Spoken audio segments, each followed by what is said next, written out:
eu quero poder utilizar essa informação para colocar no YouTube, tá bem? Ok. Então,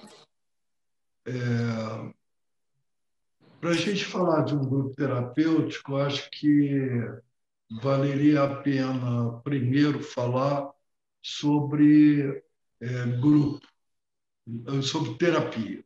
Tá?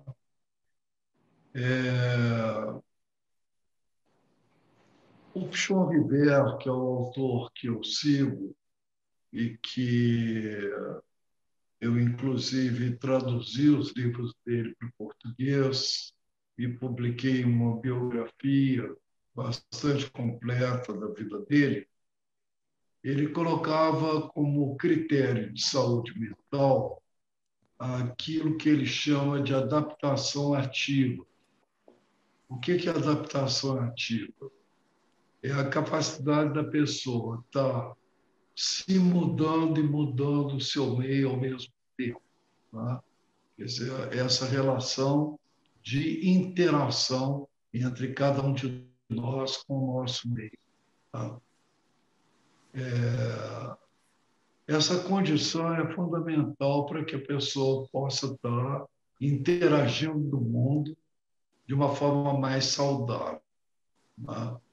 Então, esse é o critério que o Pichon adotava como central para o conceito de saúde, tá? De saúde mental e de saúde física. Ele considera que o sujeito humano é uma unidade biopsicossocial. Tá? Nós temos um corpo, nós temos uma psique e nós temos um ambiente social no qual nós interagimos. De outro lado, eu diria que nas ciências da saúde, cada vez mais a gente considera que o sinal de doença é a dor. Né? De alguma forma, nós nos sentimos doentes ou em mal-estar quando nós sentimos de alguma forma dor. Né? E a dor psíquica, ela tem uma característica muito especial, que é o fato de ela não poder ser tocada. Né? A dor psíquica, ela está dentro de nós, tá? E incomoda bastante. Tá? Então, é fundamental que a gente possa, na nossa vida, buscar um caminho que nos permita sair desse quadro de dor para entrar numa situação básica de saúde mental. Tá? Eu tenho aqui um PowerPoint onde eu mostro uma questão fundamental de como é que, do ponto de vista da psicanálise, a gente considera o surgimento da questão da doença. Né? O Freud considera que existem 3 séries complementares da formação da conduta ou do sintoma. A primeira série, que é ainda no período intrauterino, nós teríamos a interação de fatores hereditários, fatores que vêm, portanto, da nossa história genética, que vão estar interagindo com fatores congênitos, que são aqueles fatores que estão provenientes da nossa formação fetal. Tá certo? De tal forma que da interação desses fatores vai resultar aquilo que a gente vai chamar de fatores constitucionais. aqueles que nos constituem, tá? Enquanto um indivíduo. Esses fatores constitucionais, já então na nossa segunda série, eles vão estar interagindo com os fatores provenientes da vida infantil, tá? E dessa interação desses dois conjuntos de fatores, vão estar surgindo aquilo que a gente vai chamar de fatores disposicionais, no sentido de que são aqueles fatores que nos tornam disponíveis, né, para determinadas coisas, prioritariamente em relação a outras, né? Esses fatores disposicionais vão estar interagindo com fatores atuais ou aquilo que a gente chama de fatores desencadeantes, tá? Que são aqueles que provêm da vida cotidiana, das nossas interações do mundo. Do ponto de vista da psicologia da vida cotidiana, a gente fala da interação entre fatores disposicionais e fatores atuais. Do ponto de vista da psicopatologia, a gente fala da interação dos fatores disposicionais com os fatores desencadeantes, tá? O resultado da interação desses fatores resulta, do ponto de vista da psicologia da vida cotidiana, na nossa conduta. E, do ponto de vista da psicopatologia, do sintoma que nós apresentamos. Tá certo?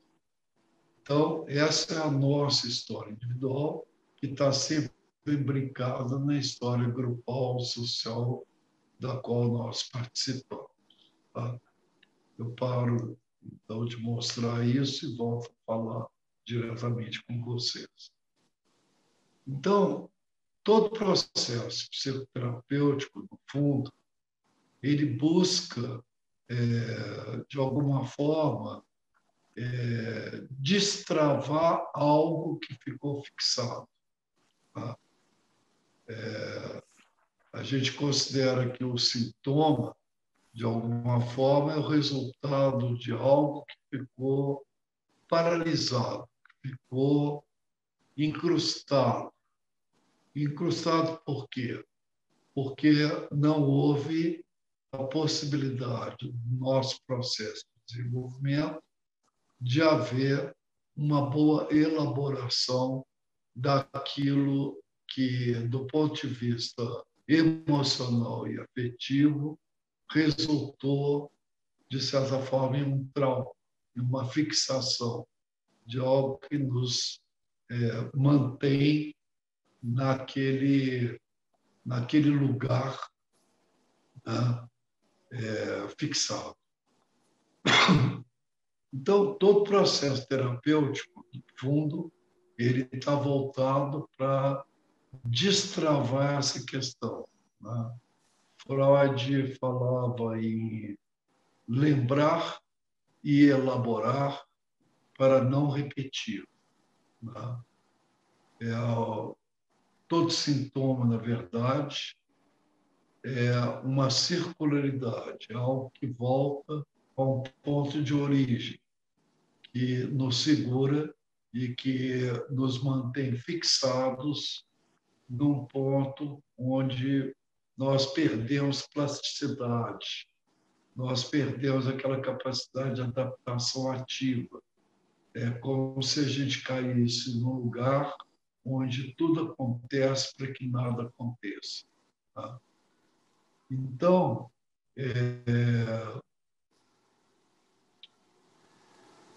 no fundo, um processo terapêutico é basicamente isso, é a gente falar daquilo que está nos doendo, daquilo que está nos incomodando, daquilo que nós estamos repetindo, ou daquele ponto que a gente não sai, daquele lugar onde tudo acontece para que nada aconteça, tá? Que a gente chama também do lugar do obstáculo. Tá? Lugar do quê? Do obstáculo. Tá. Tá? Entendeu? Então, é a ruptura desses obstáculos que representa o processo terapêutico. E, portanto, o resultado do processo terapêutico não é algo mais do que o próprio processo terapêutico. Tá? Esse caminho que a gente vai fazendo, onde a gente vai adquirindo cada vez mais uma percepção de onde é que a gente parou e hoje a gente começa a experimentar outras saídas para aquilo que onde a gente ficou fixado, tá bem? Isso vale tanto para uma terapia individual quanto para uma terapia em grupo. A diferença fundamental de uma terapia em grupo é que a gente faz isso acompanhado por outras pessoas além do terapeuta, tá? Onde, de alguma forma, não só o terapeuta vai contribuir para esse processo de dissolução desses pontos de fixação, quanto os companheiros do grupo, certo?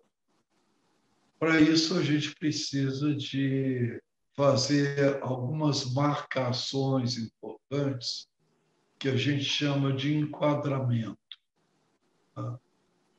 O enquadramento,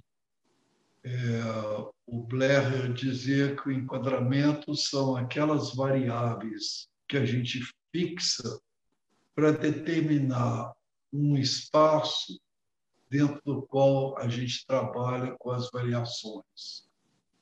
Ou seja, nós precisamos de fixar algumas variáveis para que esse espaço comum aqui do nosso encontro no Zoom possa ser adequado, possa ser operativo, possa ser construtivo. E, para isso, algumas coisas fundamentais. Tá?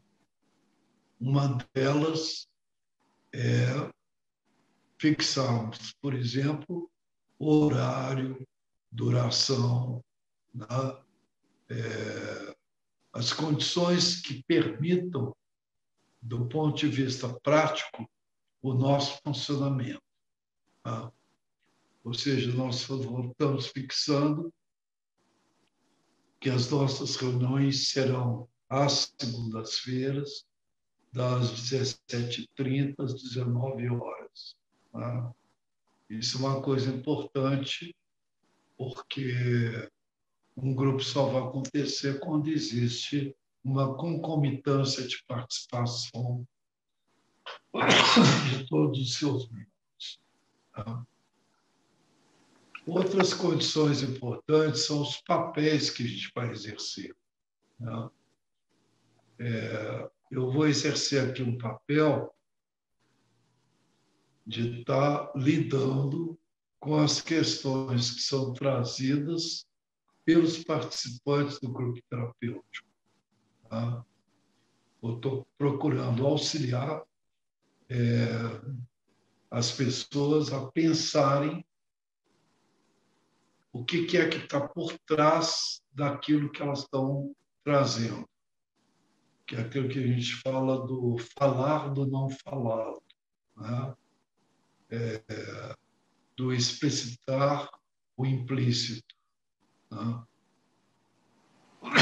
Eu vou fazer isso tentando, sempre que possível, juntar os conteúdos provenientes de todos os participantes do grupo, usando dois instrumentos básicos, que são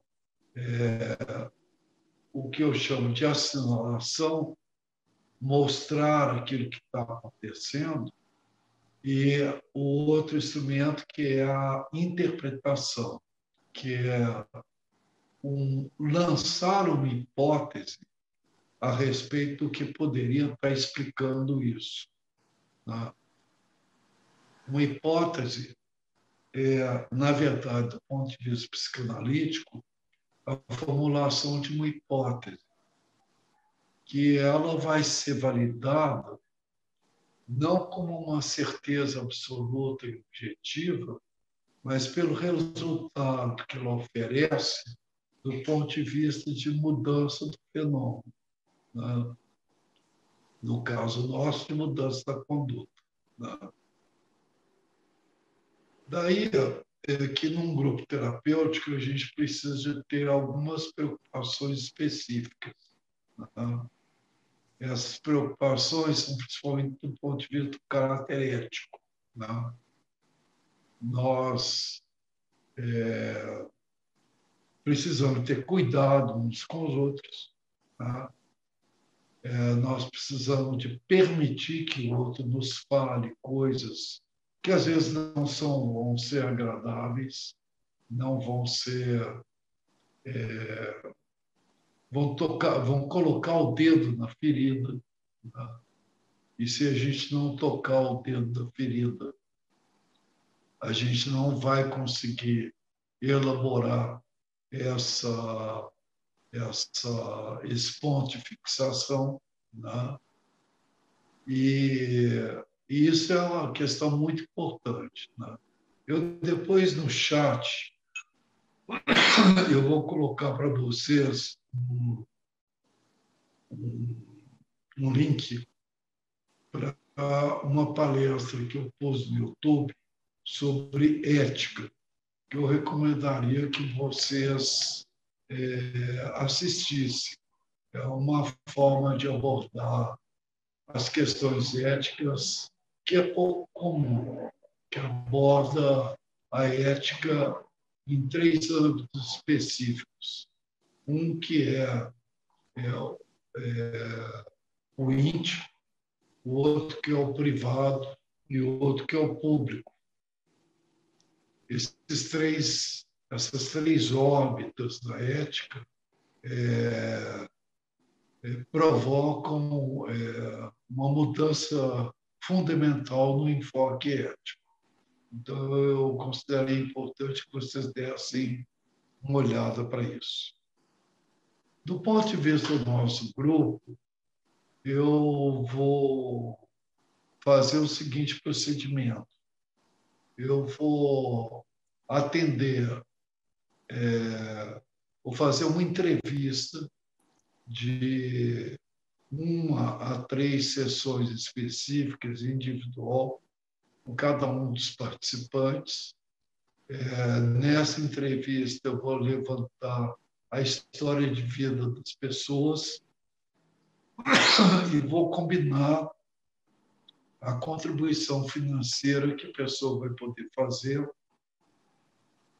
para participar do grupo, certo? Eventualmente, naquilo que resultar das entrevistas, se o grupo já não estiver em funcionamento, eu vou estabelecer um dia e um horário diferente desse aqui, em que eu vou atender individualmente a pessoa enquanto o grupo não se forma. Durante o período de formação do grupo, eu vou estar divulgando e vou estar fazendo essas reuniões todas as segundas-feiras, de tal forma que as novas pessoas possam se apresentar, obter informações adicionais e conhecer as pessoas que estão interessadas em participar do grupo, até o momento que a gente consiga, no mínimo, 3 participantes. E aí a gente considera que o grupo está em funcionamento. Ele vai entrar em funcionamento com a possibilidade de que alguns outros participantes venham a se integrar ao grupo do processo. E se nós chegarmos a 10 pessoas, o grupo fica fechado. Está claro? Claro. Eu não sei se vocês têm alguma pergunta nesse momento. Não, por enquanto, não. Também Está bem para você também, Isabel? Tá, sim. Então, eu vou parar a gravação e vou voltar ao nosso grupo, tá bem? Eu queria falar alguma coisa. Nos grupos terapêuticos também, a gente pede que as pessoas não falem do que é falado no grupo, fora do grupo. Isso é uma condição ética muito importante para dar continência. E que as pessoas não entrem em contato entre elas fora do grupo. Então, eu peço a vocês, por exemplo, que não passem entre vocês e-mails ou números de celulares. Bem, Ok. uma condição da gente poder manter a proteção a esse espaço aqui que a gente está criando. Tá bom? Eu vou Tá então ótimo. interromper a gravação. Tá?